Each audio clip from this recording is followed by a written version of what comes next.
Here's a test. Can you drop even your best move? Can you step beyond success and start fresh here and now? Even if you can do it, can you live out of it moment by moment? If not, listen to this case and land on your feet.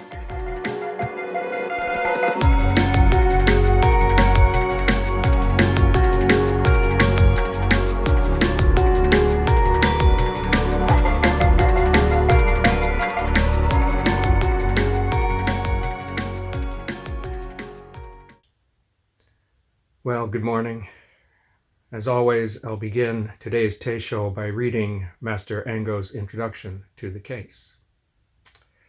Yes is yes, no is no. In the Dharma battle, each stands on his own ground. Therefore, it is said, when one's activity is upward, even Shakyamuni, Maitreya, Manjushri, Samantabhadra, the 1,000 holy ones, and the religious teachers of the whole world become spiritless and silent. When one's activity is downward, even maggots, gnats, and all creatures become brilliantly illuminating and as independent as a 10,000 fathom cliff. However, how is it when one's activity is neither upward nor downward? If there is any rule, rely on the rule. If there is no rule, follow a precedent. And the main case. Bokushu asked a monk, "Where are you from?" The monk gave a shout. Bokushu said, "This old monk has shouted down by you." The monk shouted again.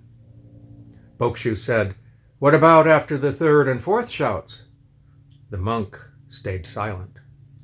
Bokushu hit the monk and said, "You empty-headed fool." And finally, Secho's verse on the case. 2 shouts, 3 shouts, the knowing one knows well. If going hell-bent, both are blind. Who is blind? Fetch him, expose him to the world.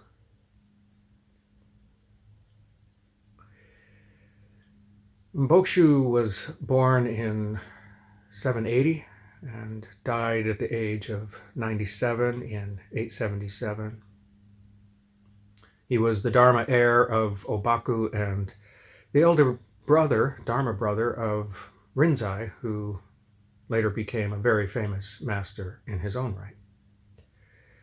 He was known to be a very severe teacher, and his teaching style was both abstruse and occasionally violent. So we have Bokushu in this case asking a monk, "Where are you from?" It sounds like small talk, but in fact it's a question that many masters have asked their followers, and it's never the innocent icebreaker it seems to be.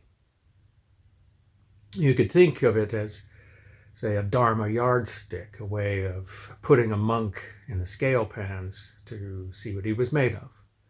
It was a common way of testing a person's spiritual depth. See whether a monk had an eye or no eye, whether he could see or whether he was blind.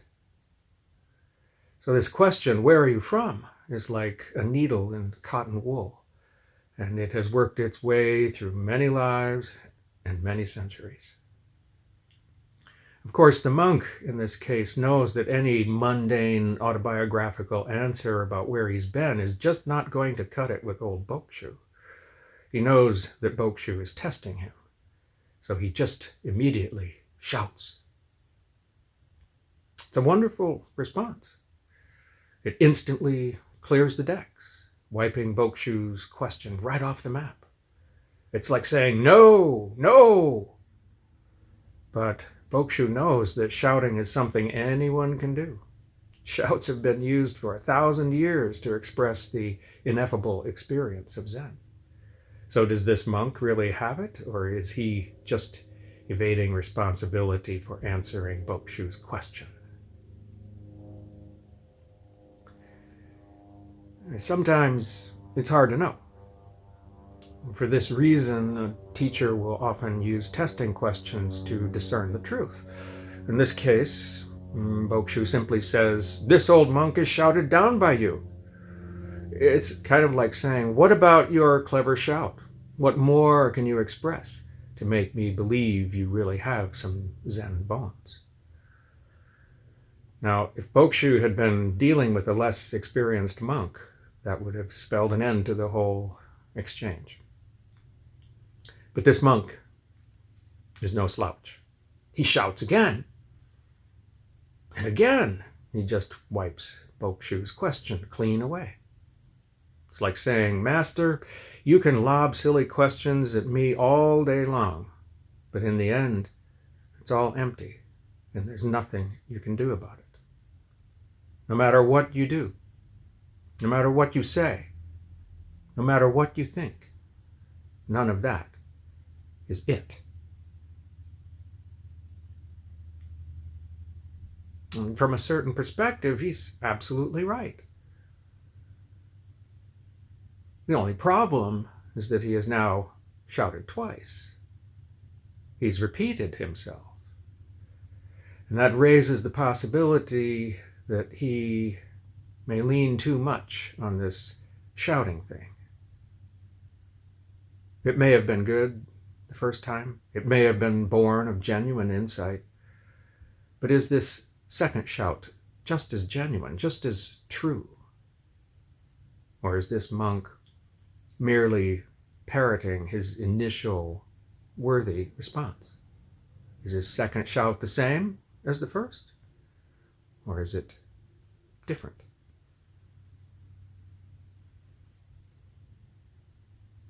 See, the real test of someone's spiritual prowess is found in their ability to remain in the moment, to remain spontaneous, creative, responsive.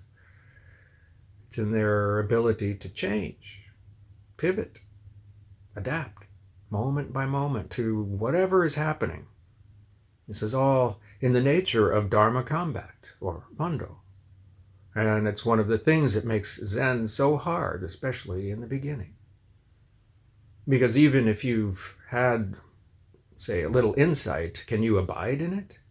Can you live out of it? It's hard. Even if we manage to answer a question like, "Where are you from?" with authentic Zen grit, most of us fall apart as soon as we're pressed to say a little more. We can't take things further because our insight is still shaky, shallow, not so clear. We have not yet realized our life as the way. Sometimes what we do then is fall back into conceptual responses. We try to reason our way through, even though we know that reasoning isn't a spontaneous living response to anything. It doesn't come from one's spiritual presence at all. Whatever we say then amounts to nothing more than dead words. At other times, we just repeat what worked before and hope for the best, even when we know that the circumstances have changed. But if that's all we do, then we're not really living here and now. If all we do is try to relive what worked before, we're just the walking dead, animate but unable to really live. I mean, how many times can you microwave leftover pizza before it's just a big soggy mess?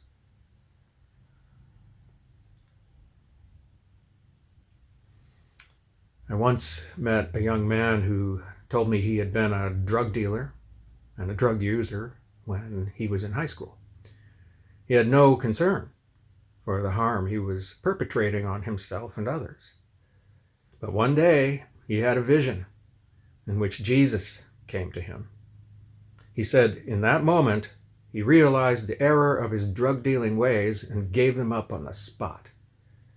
He repented and joined a fundamentalist branch of the church.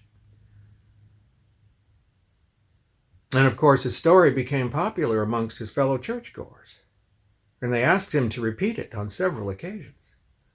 He retold the story during services and at youth group meetings. He wrote college essays about it. He brought it up at cafeteria lunch tables. Ultimately, he tried to turn every situation into an opportunity to retell his story. And he did this so often that people began to think he was suffering from some kind of neurosis, some kind of delusion of grandeur. His behavior became off-putting. He seemed unable to relate to people outside the context of his salvation narrative. What happens to us when we can't escape our own event horizon? What happens when we live out of our narratives about who we are instead of living directly, immediately, this life just as it is, here and now? How do we stand on our own 2 feet without leaning on anything for support?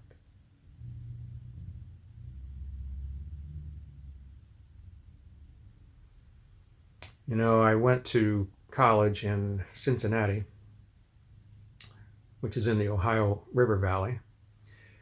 And it's a region well known for its great deposits of fossils. In pretty much any road cut, you can pick up a wide assortment of fossil shellfish, known as brachiopods. And 450 million years ago, these little critters were perfectly adapted to their environment.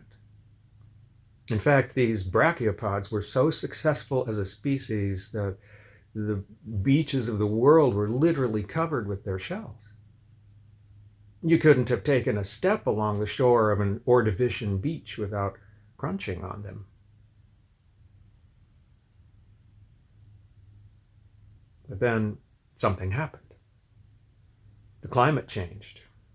And when it changed, and these brachiopods failed to adapt, they went extinct. They died of what we might call an adaptive habit.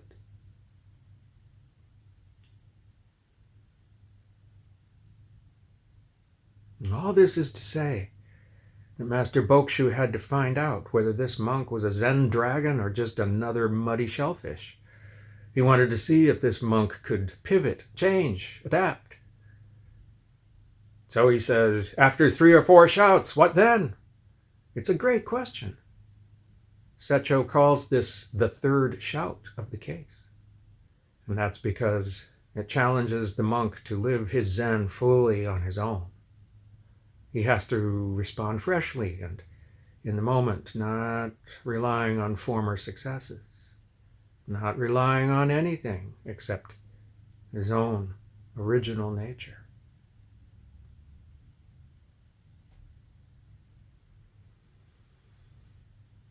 This is where real living always begins. It begins with not knowing. It begins with the unborn.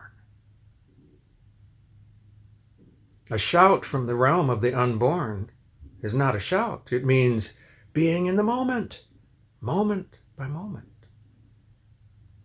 This monk knows he can't just keep singing the same old tune. He can't shout again. He has to do something else. But what? If you had been there, what would you have done?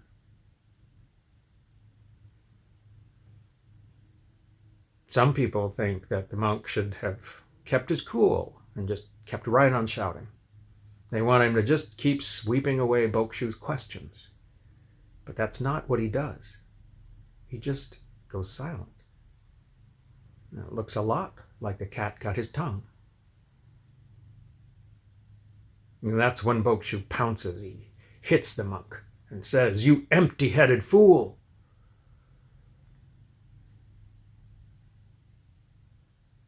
It's a hard reality to have to face.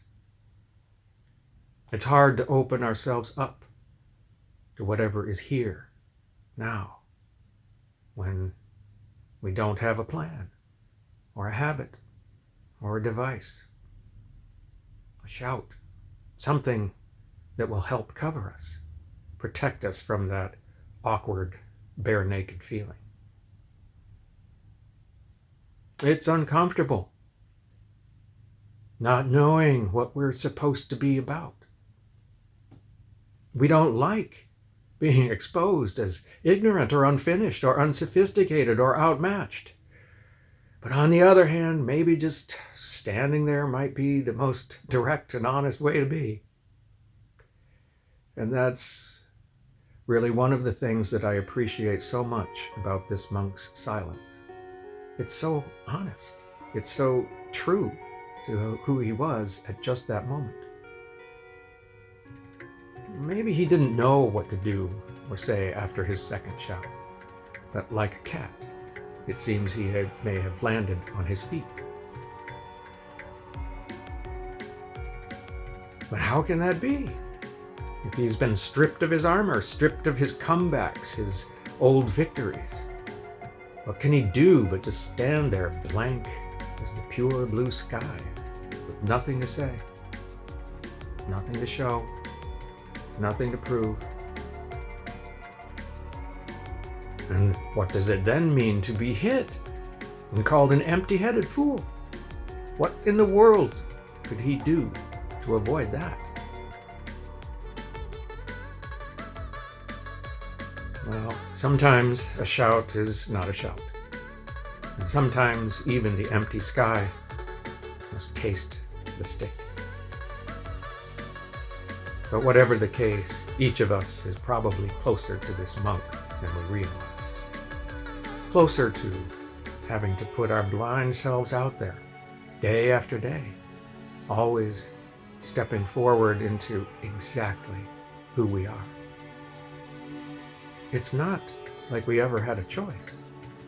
It's exactly, precisely, just like this, open as the empty sky.